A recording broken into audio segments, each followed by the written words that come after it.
Alright, this is Andrew with Jodo Home Inspections. We're doing a sewer scope today here in Salt Lake. We're at 2086 East Harvard Oaks Circle. We have the camera pushed out 151 feet.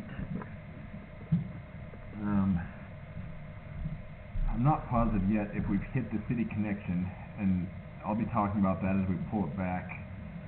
You'll notice that my camera's underwater, and so that makes it a couple of concerns. First, that indicates that you have a flat line where it's not draining on its own with gravity.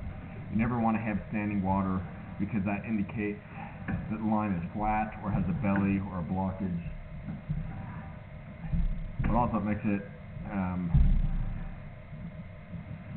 so that we can't inspect the line. We can't see this part of the pipe through here. And so it's possible that we dropped into the city line, in which case, you know, this standing water would be a lot less concerning because it's not your line. Hopefully as I pull it back, we'll see a transition starting to come out of it there. So this is a pretty big line, so there's a good chance that this is the city line and it's going to transition here.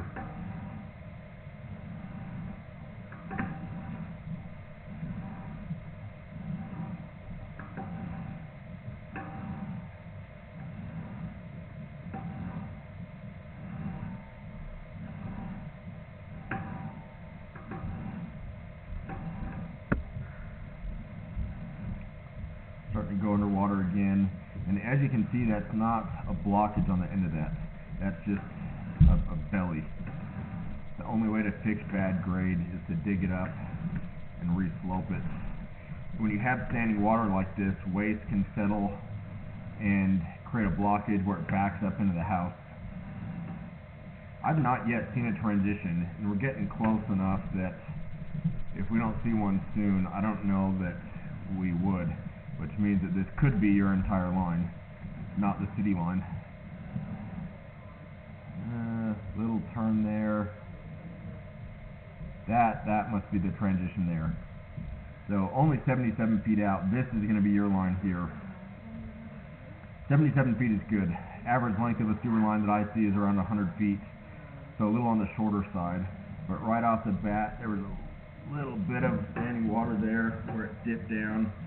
Feels like a little bit of an offset, and so that's a spot where the pipes have slipped and it created a lip, and that lip is a spot where waste could get stuck and create a blockage. So not ideal, but it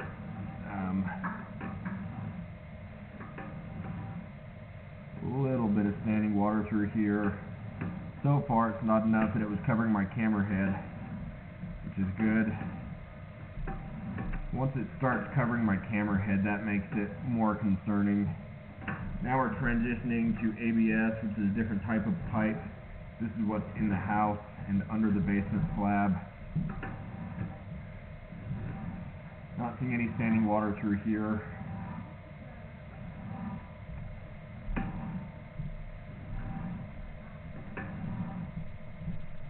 I don't think I realized when I pushed into the city line because there was that little bit of standing water. And so I think I pushed through that turn and didn't realize that it had transitioned. So really you can ignore that first couple minutes.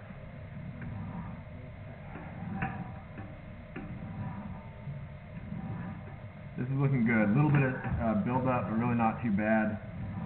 One issue with ABS is that sometimes the glued fittings can crack. And those are going to be concealed in the walls, and so that's not something you really know about until it can turn into a bigger issue.